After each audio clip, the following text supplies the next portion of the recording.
morning. Hope you're doing well today. Another beautiful day God has given us. As I sit here this morning and listening to the birds and the animals on other farms around begin to wake up, it's a beautiful sound. Today I want to talk to you, and I'm going to look in John chapter 8, verse 44. John chapter 8, verse 44. The best way to win a battle against your enemy is to learn more about them, their weakness, their strength. What did they use to fight you with? Where do they come from? How do they sneak up on you maybe? Things like that. Boxers getting ready to box one another, their trainers, the people that work with them learn their opponent, let him know that he leads with his left hand. He's upper jabs. He does this or that. So today, our enemy as a child of God is the devil. He is an enemy to the church. His goal is to defeat us, to defeat God. But we know he is already defeated. He is a defeated foe. And I want to look at John chapter 8, verse 44. And he says, "You are of your father the devil, and the desires of your father you want to do. He was a murderer from the beginning, and does not stand in the truth, because there is no truth in him. When he speaks a lie, he speaks from his own resources, for he is a liar and the father of it." He is our enemy. And today, you as a child of God, or as someone who has not given their life to God, you're serving one of two people, the devil or God. That's just simple. That's the plain facts. You can't serve but two people, one of two people, with the devil or God. If you're going to win the war against Satan and his forces, and believe me, they are strong, they are powerful, we can't take them lightly.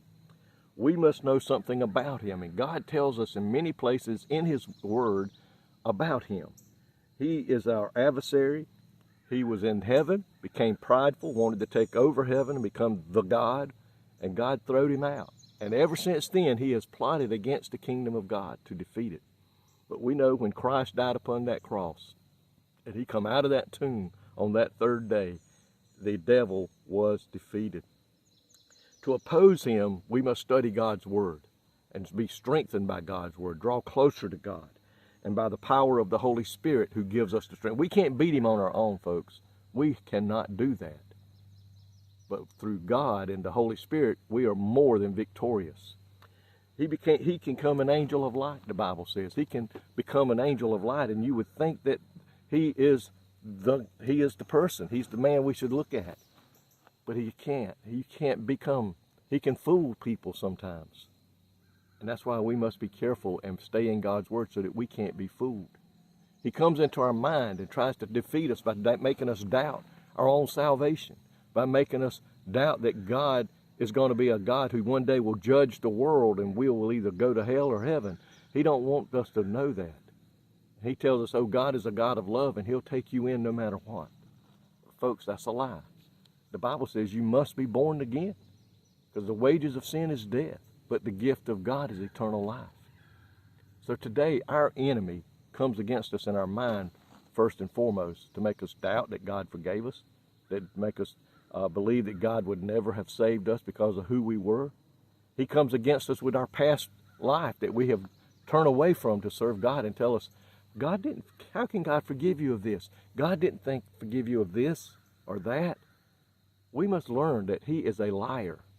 The Bible says he is the father of lies. Folks, today, if we're a child of God and you bow down and you've surrendered your heart and life to God, you're saved. You're on your way to heaven. But we must stay on guard, because the enemy is going to do his best to make us doubt. He's going to do his best to knock us down. And sometimes, you know what? In a battle, in a war, there's battles. And we win some, we lose some. We're going to get knocked down every now and then. You know what the thought is? Get up, dust yourself off, say, Lord, I'm sorry, forgive me, and keep on going. Don't let the devil fool you into believing God doesn't love you. Don't let him fool you that God didn't save you. You can know for a doubt that you're a child of God. I'm so thankful for that today. Beyond a shadow of a doubt, you can know. Don't let the devil trick you. Don't listen to his lies. Rebuke him, resist him, the Bible says, and he must flee. And turn to God and stay in touch with God forevermore until we go home to be with him. Lord, thank you today. Yes, he's an enemy. and he's a force to be reckoned with. But God, we know through the Holy Spirit and through you, there is victory. And Lord, we don't have to fear him. We can know beyond a shadow of a doubt that we are victors over him through the Holy Spirit. God, give your children today the confidence to stand true and stand firm and not to give in. And Lord, we'll be careful to praise you and to thank you for it all in Jesus' name. Amen. Remember, we are victors over him today through the Holy Spirit. May God richly bless you is my prayer.